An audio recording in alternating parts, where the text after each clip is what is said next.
2 Chainz was the guy who debated Nancy Grace about weed. Mm-hmm. Remember that? Yeah.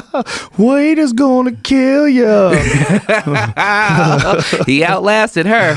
Yeah, that didn't work. I mean, it's hilarious now when you see how many states have legalized it. In full disclosure, Ron and I smoked marijuana with young Jamie before this podcast. Yes, we did. As I do so many others. It's finally the stigma is slowly being removed. Slowly. Dude, I was a drug addict in the 90s when I first started smoking weed. I guess it was not even the 90s. It was like, when was it? Maybe 98 or 99, somewhere around then. That's when I started smoking weed. And you were a drug addict. You're a marijuana user? What's wrong with you, man? Get your shit together. I'm like, man, you guys don't get it. There's 2 Chainz. There he is. Nancy Grace. They put the stuff on the screen when it was going on. How many marijuanas does it take to overdose? Jamie, send me that. That is a fucking amazing quote. Did she really say that? No. As a Twitter user, it's like people were tweeting whatever hashtag pot to blame. Oh my God! And Whoever so that Twitter? Oh, that Twitter user. Oh, Tyler 2015. It says. Oh, Tyler 2015. Dude, but is 2015 the day of the tweet? It must be. No, that's probably just in his account. But I don't know when it happened. It's a weird tweet though, because there's a space in there, so that don't. Yeah. That, Well, yeah, I think 2015. Well, whether I don't know. I don't know. Yeah. Whoever that is, congratulations. Made me laugh my ass off. Yeah. That's funny. But yeah, that's why I love. She was a ridiculous lady. You know, she obviously wasn't that healthy. You know, she wasn't like a very fit, health conscious person. She's worrying about weed. She was a crazy person. She was like Paula Dean, but she couldn't cook food. It's marijuana. It's going to kill you, Ron Funches. People still like that. There's a lot of people like that in the middle of the country. In the middle of the country. Sometimes it's still like, you know, there's a lot of stigma racially, you know. Yeah. Depends. They get the soccer weed moms and everybody's like, oh, that's cool. And then you still get that. Like I did a podcast the other day and the first comments were like, either you're too stoned, you're not doing it. I was like, no, I just did a bad job, you know? Like I could have just done a bad job. It didn't have anything to do with me being stoned. Yeah, like they know that if you were sober, the podcast would have been way better. Yeah. If you were sober, man, you wouldn't have been so weird. It's true. It's all true. I used to have to go to this place, the Inglewood Wellness Center. It was kind of in a hood area, a little bit sketchy. And then while we were going there, like within a year or two later, the guy who ran it got shot and robbed there. It's like that's how dangerous weed was because you had to do it all in cash. They wouldn't let banks use checks. They wouldn't accept checks and credit cards. So everything was weird. Even though it was medical and it was legal, you had to get it through nefarious ways. And then slowly but surely, the stigma started to erase. Yeah, now you can just go to a store on Melrose. Yes, like it's the best. adults. Like, how do you feel? You're a wise man. How do you feel? I shouldn't have qualified that. I felt like I'm setting you up. What do you think about making all drugs legal? Do you think that would ever happen? And given what we know about prohibition, sounds like an interview.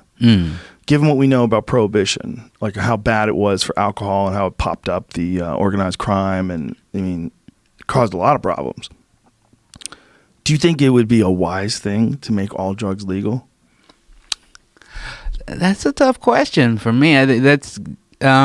I think you have to start. I guess that's really trying to give people a lot of credit about their intelligence and their decision making, right? And that's what you're trying to lead towards. That the individual is very intelligent and they're going to make their decision no matter what. And that by putting these stigma to it, just like prostitution, things like that, you're just adding extra jail time, extra obstacles, extra life-threatening situations. And you're also penalizing people for their own life choices instead of propping up organized crime, or as well as propping up organized crime. But if you've seen the effects of drug addiction, which I've had on occasion, it's hard to go like, yeah, this should be okay, you know? I 100% agree. So it's not that clean. no, I don't, and that's why, that would be my answer. Is I don't think it's that clean. I think that it is a case by case basis. Well, do I think marijuana should be legal? Absolutely. Do I think that you should necessarily legalize heroin? No, I don't think so. I don't think so either. But I think that I think there's a real problem with infantilizing adults. The real problem is, like, if you are 25 years old or older and you decide you want to try cocaine, why can they say you can't do that? Why? Says who? Why is that why if you catch me with that, can you put me in a jail? It grows from the ground. It's a plant. They take that plant, they process it, they turn it into cocaine. They still use it legally for lidocaine and medical grade cocaine. They still use it for the flavor of Coca-Cola. They still use the leaves. They still use the plant. Like, who says, I don't even do Coke?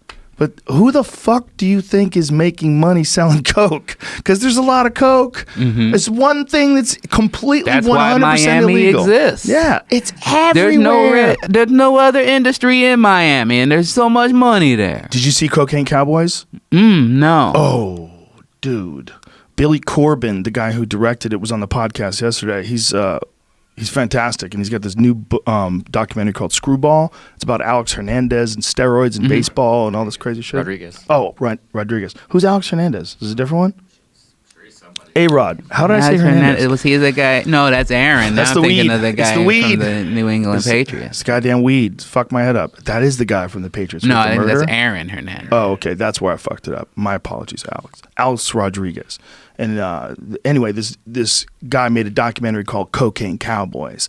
And it's all about how crazy during the big cocaine days Miami was. And how one year the entire graduating class of the Sheriff's Academy, the Police Academy, whatever it was, they either were murdered or they were arrested for corruption. Everyone, the entire class. Like the entire graduating year, it was Wild West chaos, and there was all these pilots bringing in millions of dollars worth of coke, and they had bags of money buried in their backyard. It's fucking crazy. That's interesting. It's great, man. It's great. It's a 2-part series. Or there's 2 parts to it too. Do you ever hear Two about the versions Black of it. Mafia family? You ever watch any documentaries about them? No. That makes me always interested. What did they do?